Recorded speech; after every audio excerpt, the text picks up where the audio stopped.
ಈಗ ಮೊಟ್ಟ ಮೊದಲನೇದಾಗಿ ಒಂದು ಐತಿಹಾಸಿಕವಾದಂಥ ಜಯವನ್ನು ಚನ್ನರಾಯಪಟ್ಟಣದ ಭೂಸ್ವಾಧೀನ ವಿರೋಧಿ ಹೋರಾಟ ಸಮಿತಿಗೆ ಸಿಕ್ಕಿದೆ ಅನ್ನುವಂಥದ್ದಕ್ಕೆ ಇವತ್ತು ನಾವೆಲ್ಲ ಹರ್ಷ ವ್ಯಕ್ತಪಡಿಸ್ತಾ ಇದ್ದೀವಿ. ಆದರೆ ಯಾರು ತಮ್ಮ ಭೂಮಿಯನ್ನು, ನಮ್ಮ ಭೂಮಿ ನಮಗೆ ಇರಲಿ, ಫಲವತ್ತಾದ ಭೂಮಿ ಮಾರಾಟಕ್ಕಿಲ್ಲ, ನಮ್ಮ ಮಣ್ಣು ಮಾರಾಟಕ್ಕಿಲ್ಲ, ಭೂಮಿ ಅನ್ನೋದು ನಮ್ಮ ತಾಯಿ ಇದ್ದ ಹಾಗೆ ಅಂತೇಳಿ ಹಠ ಮಾಡಿ ಇಟ್ಕೊಂಡು ಒಂದು 3 ವರ್ಷಗಳಿಂದ 1200 ದಿನಗಳಿಂದ ತಪಸ್ಸು ಮಾಡಿದ್ರು, ಅವರಿಗೆ ನಿಜವಾಗ್ಲೂ ಇವತ್ತು ಇಡೀ ರಾಜ್ಯ ಅಭಿನಂದನೆಗಳನ್ನು ಸಲ್ಲಿಸ್ತಾ ಇದೆ. ಕಾರಣ ಇಂಥ ಒಂದು ಐತಿಹಾಸಿಕ ಹೋರಾಟ ಕರ್ನಾಟಕದಲ್ಲಿ ಮತ್ತು ಯಾವತ್ತೂ ದಾಖಲಾಗಿರಲಿಲ್ಲ. ಇವತ್ತು ಈ ಚನ್ನರಾಯಪಟ್ಟಣದ ಭೂಸ್ವಾಧೀನ ವಿರೋಧಿ ಹೋರಾಟ ಇಡೀ ದೇಶಕ್ಕೆ ಮಾದರಿಯಾಗಿದೆ, ದೇಶದ ರೈತರಿಗೆ ಒಂದು ಪ್ರೇರಣೆ ಆಗಿದೆ, ಸ್ಫೂರ್ತಿಯಾಗಿದೆ. ಅದನ್ನು ಹೇಳಲಿಕ್ಕೆ ನಾವು ಇವತ್ತು ತುಂಬ ಸಂತೋಷ ಪಡ್ತಾ ಇದ್ದೀವಿ. ಆದರೆ ಇವತ್ತೇನು ಒಂದು ಭೂಸ್ವಾಧೀನವನ್ನು ಕೈ ಬಿಟ್ಟಿದ್ದೀವಿ ಅಂಥೇಳಿ ಒಂದು ಸಭೆಯಲ್ಲಿ ಹೇಳಿದ್ದಾರೆ ಸನ್ಮಾನ್ಯ ಮುಖ್ಯಮಂತ್ರಿಗಳು, ಅವರಿಗೆ ಅಭಿನಂದನೆಗಳನ್ನು ಸಲ್ಲಿಸುವುದರ ಜೊತೆಗೆ ಏನು ತಾಂತ್ರಿಕವಾಗಿ ಆಗಬೇಕಾಗಿದೆ, ಇವತ್ತು ಆ ಭೂಸ್ವಾಧೀನವನ್ನು ಕ್ಯಾಬಿನೆಟ್ಟಲ್ಲಿಟ್ಟು ಅದನ್ನು ಹಿಂಪಡೆದು ಅದನ್ನು ಗೆಜೆಟಲ್ಲಿ ಪ್ರಕಟಿಸಬೇಕು. ಆವಾಗ ಖಂಡಿತವಾಗಿ ಇದು ಕಂಪ್ಲೀಟ್ ಆಗುತ್ತೆ ಇದ್ರ ಪ್ರಾಸೆಸ್ಸು. ಅದನ್ನು ಮಾಡ್ತೀವಿ ಅನ್ನುವಂಥ ವಿಶ್ವಾಸ ಇದೆ. ಇವತ್ತು ಅವರೇ ಮಾಧ್ಯಮಗಳ ಮುಂದೆ 1777 ಎಕರೆ ಭೂಮಿಯನ್ನು ಈ ಭೂಸ್ವಾಧೀನದಿಂದ ಕೈ ಬಿಟ್ಟಿದ್ದೀವಿ ಅನ್ನುವಂಥ ಘೋಷಣೆಯನ್ನು ಮಾಡಿದ್ದಾರೆ.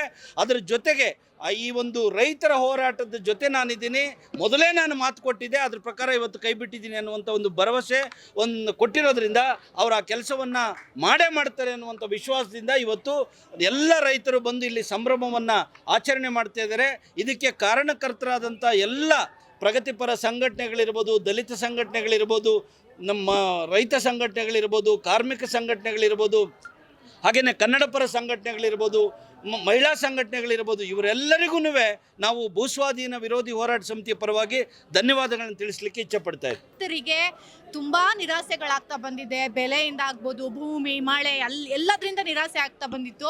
ಆದರೆ ನಿಜವಾಗ್ಲೂ ಇವತ್ತು ಯಾರೂ ನಿರೀಕ್ಷೆ ಮಾಡಿರಲಿಲ್ಲ. ಈ ಸತತ 3 ವರ್ಷಗಳಿಂದ ಹೋರಾಟ ಮಾಡ್ತಾ ಬಂದಿದ್ದಾರೆ ಈ ಭೂಮಿಗಾಗಿ, ಯಾರೂ ನಿರೀಕ್ಷೆ ಮಾಡೇ ಇರಲಿಲ್ಲ. ಆದರೆ ಇವತ್ತಂತೂ ಎಂಥ ಸುದ್ದಿ ಅಂದರೆ, ನನ್ನ ಜನ್ಮದಲ್ಲಿ ಇದೊಂದು ಸುವರ್ಣ ದಿನ ಅಂತ ನಾನು ಭಾವಿಸ್ತೀನಿ. ಸುಮಾರು ಜನ ಸಿನಿಮಾ ನಟ ನಟಿಯವರು ಕೂಡ 1-2 ದಿನ ಹೋರಾಟಕ್ಕೆ ಬಂದಿದ್ರು. ಅವರು ಕೂಡ ನಾವು ರೈತರ ಪರವಾಗಿ ಇದ್ದೀವಿ ಅಂತ ಮಾತಾಡಿದ್ರು. ನಮ್ಮ ನಾಟಕ ಕೂಡ ನಾವು ಹೋರಾಟದ ಹಂತದಲ್ಲಿ ಮಾಡಿದ್ವಿ. ತುಂಬ ಖುಷಿ ಆಗ್ತಿದೆ. ಯಾವತ್ತು ಅನ್ನ ತಿನ್ನೋರು ನಾವು ಕಲಾವಿದರು, ಆಮೇಲೆ ನಾನು ರೈತರ ಮಗಳು, ನಾನು ಯಾವತ್ತೂ ರೈತರ ಜೊತೆ ಇರ್ತೀನಿ. ಈ ನಿರ್ಧಾರ ತಗೊಂಡ ಸಿದ್ದರಾಮಯ್ಯ ಸರ್, ನೀವೊಬ್ಬರು ಮಾನವತಾವಾದಿ ಅನ್ನೋದನ್ನ ನೀವು ಸಾಬೀತು ಮಾಡಿದ್ದೀರಾ. ಧನ್ಯವಾದಗಳು. ಇಡೀ ಜಗತ್ತನ್ನೇ ತನ್ನ ಲೂಟಿಗೆ ಒಳಪಡಿಸಬೇಕು ಅನ್ನುವಂಥ ಕಾರ್ಪೊರೇಟ್ ಸಂಸ್ಥೆಗಳ ಈ ಮದಗಜಗಳನ್ನು, ಕಾಡು ಕೋಣಗಳನ್ನು ಈ ದೇವನಹಳ್ಳಿ ಚನ್ನರಾಯಪಟ್ಟಣದ 13 ಹಳ್ಳಿಗಳ ರೈತರು ಅದನ್ನು ಕಟ್ಟಿ ಹಾಕಿ ಒಂದು ಹೆಜ್ಜೆ ಹಿಮ್ಮೆಟ್ಟಿಸುವಂಥ ಒಂದು ಹೋರಾಟ ಇದು ಅನ್ನೋದನ್ನು ನಾನು ಮೊದಲನೇದಾಗಿ ಇಡೀ ಜಗತ್ತಿಗೆ, ದೇಶದ ಜನತೆಗೆ, ಕರ್ನಾಟಕದ ಜನತೆಗೆ ತಿಳಿಸೋದಕ್ಕೆ ಇಷ್ಟಪಡ್ತಾ ಇದ್ದೇನೆ. ಈ ಕಾರ್ಪೊರೇಟ್ ಸಂಸ್ಥೆಗಳು ಮತ್ತು ರೈತರ ನಡುವೆ ನಡೀತಾ ಇರುವಂಥ ಹೋರಾಟಕ್ಕೆ ಇದು ನಾಂದಿ. ಮುಂದಿನ ದಿನಗಳಲ್ಲಿ ಇದು ದೊಡ್ಡ ಪ್ರಮಾಣದಲ್ಲಿ ಬಲಗೊಳ್ಳುತ್ತೆ. ಕರ್ನಾಟಕದಲ್ಲಿ ಬಲವಂತದ ಭೂಸ್ವಾಧೀನಕ್ಕೆ ಅವಕಾಶ ಇಲ್ಲ ಅನ್ನುವಂಥ ಸಂದೇಶವನ್ನು ಇದು ಕೊಟ್ಟಿದೆ.